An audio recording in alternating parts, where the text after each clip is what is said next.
Olá, meu nome é Elia Cia Alves, sou professora de Relações Internacionais na UFPB e esse é mais um capítulo do livro What the Best College Teachers Do, do Ken Ben.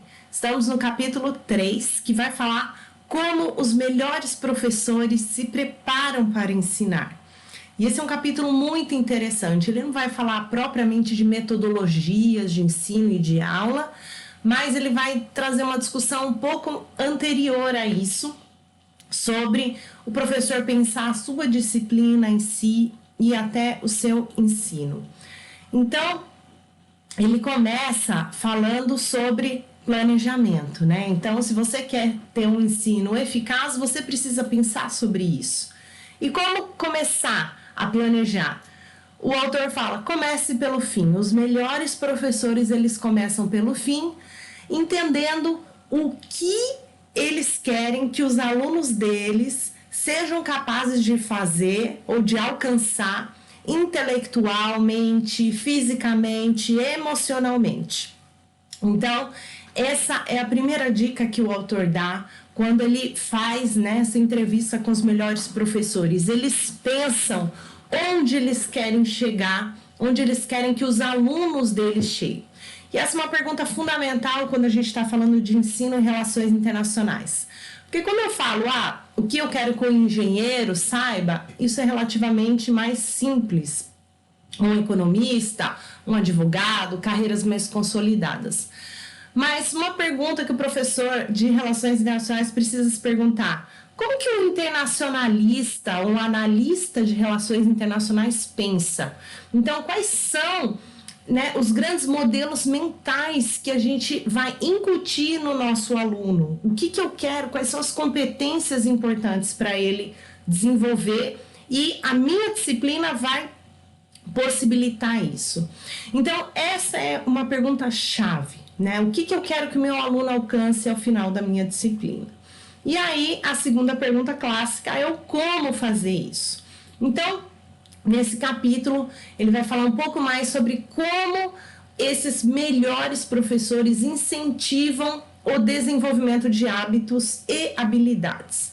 Então, algo que o autor destaca é que os melhores professores, muitas vezes, eles param tudo o que eles estão fazendo em termos de ensinar conteúdo e percebem, por exemplo, que, meus alunos não sabem ler. Então, ele vai dedicar uma aula ou um tempo exclusivo só para dar dicas e métodos de leitura para os alunos. Isso é muito importante, essa sensibilidade contínua de como os alunos estão indo. Então, avaliar o progresso ao longo do curso. E no capítulo 7 ele vai se debruçar um pouco mais sobre essa questão, também sobre avaliar o próprio ensino.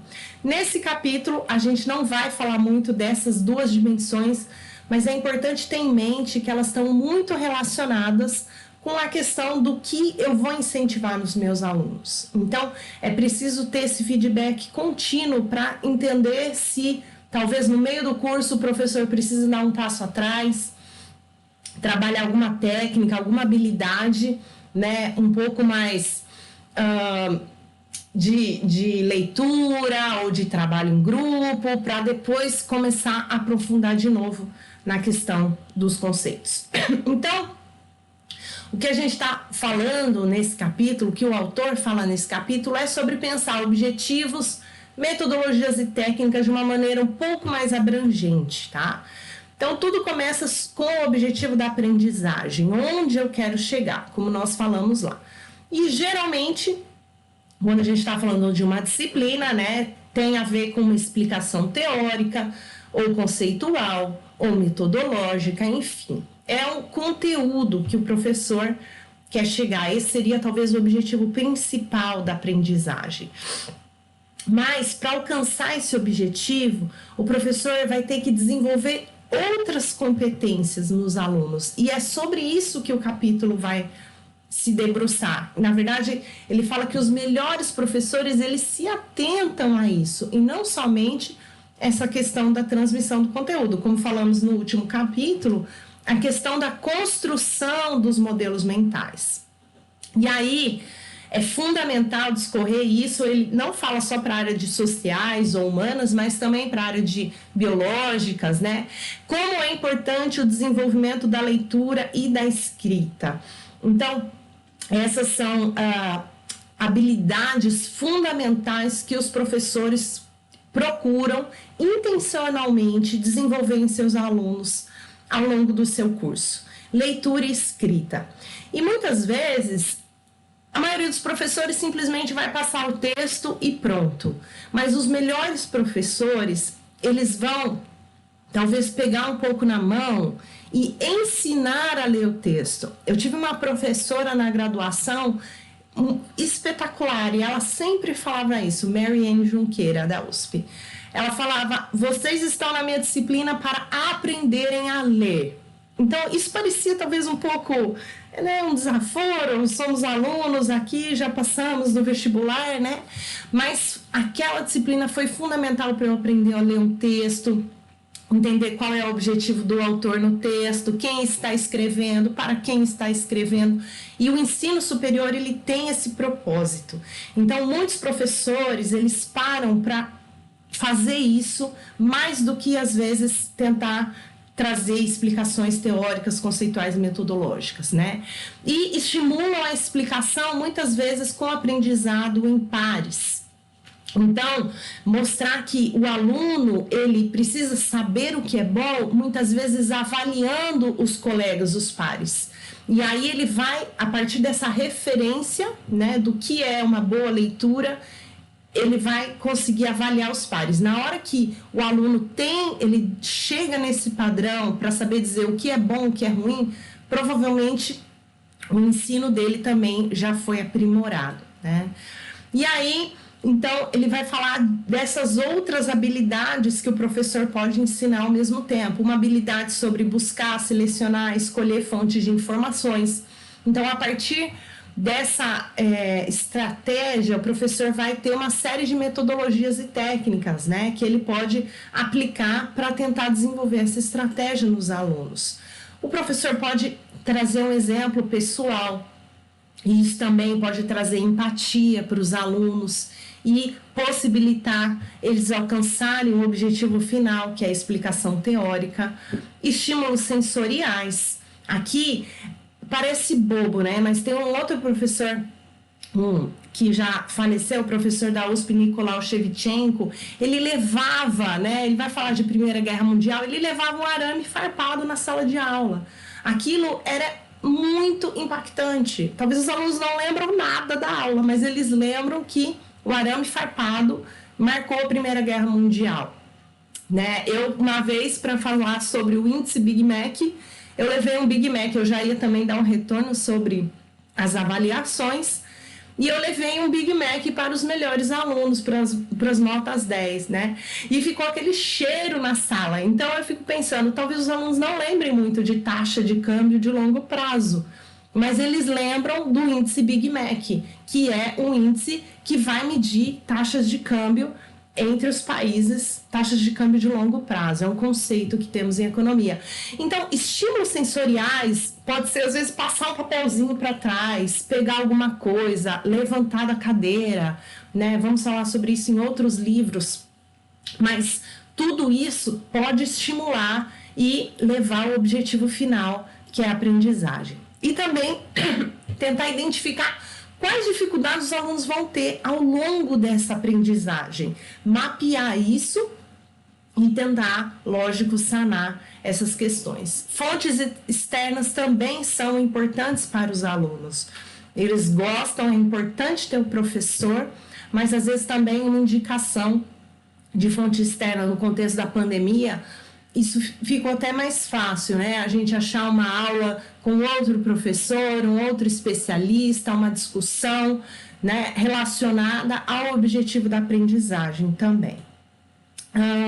Um exemplo prático, então. Uma das coisas que eu entendo e vários outros colegas entendem que é pensar como um internacionalista é entender a multiplicidade de atores em determinados processos e o fundamento técnico, teórico dos diferentes pontos de vista de cada grupo de ator. Então, entender um pouco a complexidade das relações sociais, essa é uma característica de pensar como um internacionalista.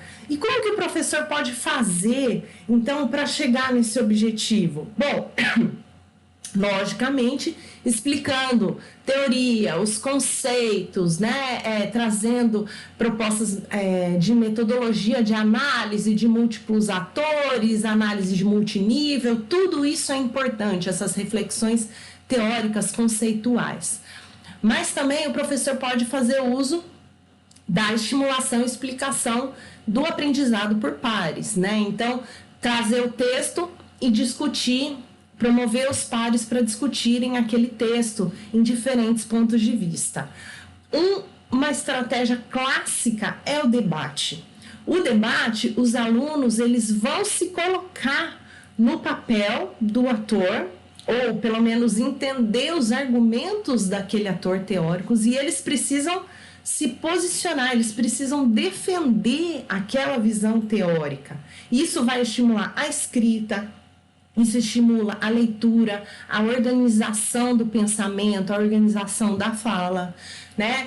Vai estimular também selecionar a fonte de informações, saber se aquela informação, aquele artigo vai ser confiável ou não.